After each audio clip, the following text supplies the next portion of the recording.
Very good morning to students. अभी हमने last chapter में जो हमने पढ़ा था रिवोल्ट ऑफ 1857 के बारे में, इस चैप्टर के अंदर मैंने आपको establishment of British rule in India, revolt of 1857 and change in British rule after the revolt of 1857 के बारे में पढ़ाया था। Now in this chapter we have read about the consolidation of powers. Now we will read about the discontent among Indians, right.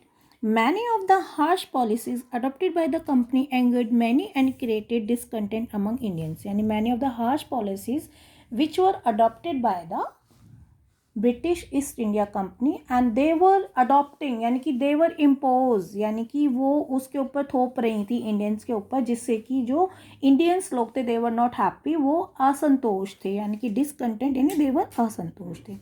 To collect as much profit as they can company officially force the farmers to grow cash crops. और जो वो लोग क्या करते थे, जो हमारे farmers को थे इम्पोज करते थे, बोलते थे कि हमें कैश क्रॉप्स को ग्रो आउट करना है, such as indigo, cotton and opium.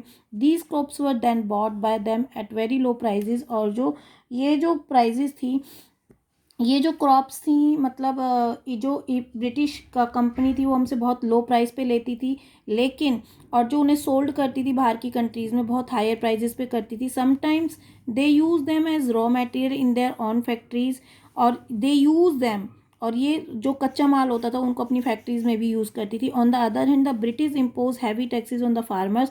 और ब्रिटिश क्या करती थी, जो हमारे फार्मर्स थे उसके ऊपर बहुत सारे हैवी टैक्सेस को भी इम्पोज करती थी, यानी कि थोपती थी। This result in the complete empowerment of Indian farmers. यहाँ पे बेटा इम्पवरिशमेंट का मतलब हो जाता है दरिद्रता, यानी कि जो ये ब्रिटिश जो ईस्ट इंडिया कंपनी थी वो हमारे फार्मर्स के साथ जो ये मिसबिहेव कर रही थी, उससे क्या हुआ था, इन लोगों के अंदर दरिद्रता फैल गई थी, right. Now the economic policy of the British also had adverse effect on Indian handloom, एक मिनट बेटा, हैंडलूम इंडस्ट्री। जो ये इकोनॉमिक पॉलिसी थी जो ब्रिटिश की, उससे क्या हुआ कि उसने जो इंडियन की हैंडलूम इंडस्ट्री थी उसको भी बहुत इफेक्ट किया था। The Indian market was flooded with machine made product manufacture in England. जो इंडियन मार्केट वॉज फ्लडेड यानी कि इंडियन जो मार्केट थी वो बिल्कुल ख़त्म हो चुकी थी, और with machine made product manufacture जो थे वो इंग्लैंड में होते थे। This product were cheaper because they use silk and cotton obtain as a much cheaper price from India. और जो ये लोग क्या करते थे, इंडिया से जो रॉ मटेरियल थे बहुत सस्ते रेट में खरीदते थे, और वहाँ पे बहुत, और वापस से उन्हें ले जाके वहाँ पे महंगे दामों में बेचते थे। इंडिया से कैसे रेटों में खरीदते थे, बहुत चीपर रेट में। This almost destroy the textile industry, यानी कि इन सब चीज़ों ने क्या कर दिया था, इंडिया की जो टेक्सटाइल इंडस्ट्री थी उसको बिल्कुल ख़त्म कर दिया था। The British impose unfair laws on kingdom to take control of their territories. They took over many kingdoms which did not have natural heir to the throne. यानी कि ब्रिटिशर्स ने मिसबिहेव किया था इंडियंस के साथ, और उन्होंने क्या किया था कि impose unfair laws on kingdoms to take control of their territories. They took over the kingdoms which did not have natural heirs to the throne. They also exploited Indian soldiers. Exploited का यानी कि उनका शोषण करती थी। Who were paid less than their British counter part, यानी कि उनसे क्या होता था कि इंडियन जो आर्मी से इंडियन जो सोल्जर्स थे उनको बहुत कम पे करती थी rather than the British armies. Also they were not given higher position in the army, और आर्मी में क्या करती थी, जो इंडियन जो सोल्जर्स थे उनको अच्छी पोस्ट भी नहीं देती थी। All these unfair policies of the British angers farmers, workers, rulers and soldiers equally. सभी के साथ क्या होता था कि सभी के साथ मिसबिहेव होता था। Now revolt of 1857, however the dissatisfaction of Indian soldiers reached its highest point when the Enfield rifle were introduced in the army. यानी कि डिससेटिस्फेक्शन इंडियन सोल्जर्स का कब हुआ कि जब इंडियन आर्मी में एनफाइल्ड राइफल्स जब इंट्रोड्यूस हुआ था। According to a rumour the cartridge cartridge use in these rifles were grease with the animal fat. यानी कि जो राइफल्स थी, इंडियन जो राइफल्स थी, उनके अंदर जो कार्ट्रिज जो यूज़ की गई थी, it was were grease with the animal fat, यानी कि एनिमल के फैट से ग्रीस की गई थी। These cartridge had to be bitten off by the shoulders to load in their rifles. यानी कि क्या जो ये कार्ट्रिज जो ये होती थी, राइफल जो पहले होती थी, उसमें क्या था कि to to be bitten off by the shoulders to load in their rifles, यानी कि काटनी पड़ती थी, और वो किसकी थी, वो एनिमल फैट की थी जो इंडियंस को करना पड़ता था. This hurt the religious sentiment of the both the Hindus and Muslim soldiers. They refuse to use the rifles.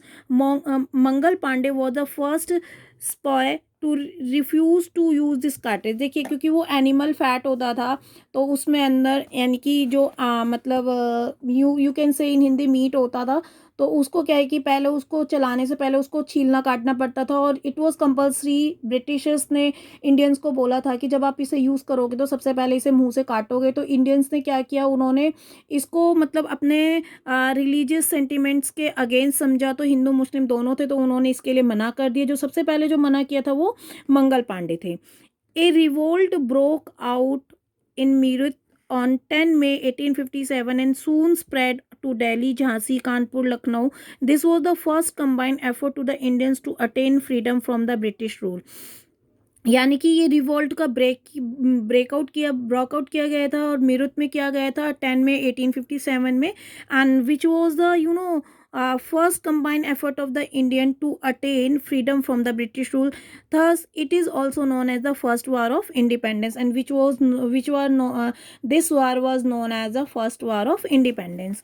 The revolt soon was joined by the farmers and workers. अब देखिए, जब कुछ लोगों को इसमें फ्रीडम मिल गई थी, तो फिर उसके बाद धीरे धीरे फार्मर्स ने और वर्कर्स ने इसको ज्वाइन किया. It was led by the different leaders in different parts of the country.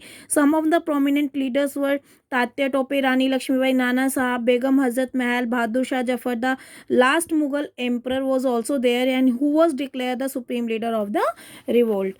Now, despite endless efforts by the spices farmers worker, the British crushed the revolt with the help of their large army and better weapons. जब देखा कि सारे के सारे एक साथ इकट्ठे हो गए हैं, फार्मर्स भी वर्कर्स भी, तो ब्रिटिशर्स को गुस्सा आया, तो उन्होंने इसको क्रश करना चाहे, इसको तोड़ना चाहा, तो उन्होंने कुछ लार्ज आर्मीज और कुछ अपने बेटर वेपन्स थे उनकी सहायता लेनी शुरू की. Now after the revolt the revolt failed because of the lack of strong leadership and planning. Following was the aftermath of the revolt in India.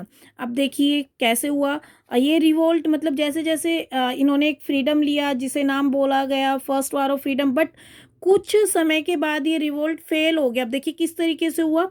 Bahadur Shah Zafar the Mughal emperor was the arrested and exile to Burma. Exile का मतलब क्या है कि वनवास के लिए भेज दिया गया. Present day in Myanmar, and his two sons were killed. This marked the official end of the Mughal rule in India. Now, Britishers Parliament under Queen Victoria started governing India directly and ended the rule of the British East India Company in the country. देखिए, जो हमारा क्या बोलते हैं, बहादुर शाह जफर जो थे, उनको arrest कर लिया गया और उनको एग्जाइल के लिए भेज दिया गया म्यांमार में, और उनके जो दो बेटे थे उनको मार दिया गया. And it was the officially end of the Mughal rule in India. फिर उसके बाद क्या थी, जो क्वीन विक्टोरिया थी, उसने क्या किया, इंडिया के अंदर अपनी गवर्निंग करनी स्टार्ट कर दी.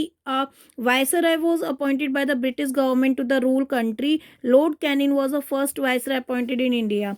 और जो लॉर्ड कैनिन थे वो फर्स्ट वाइसराय के रूप में इंडिया के अंदर अपॉइंट किए गए थे. The most important result of the revolt of 1857 was that is inspire the Indians to unitedly fight against the British rule. It made the Indian realize the importance of freedom and laid the foundation of the freedom struggle in India. क्योंकि unity नहीं थी, इस वजह से क्या हुआ था, revolt का एंड हो गया था. Now thank you for all.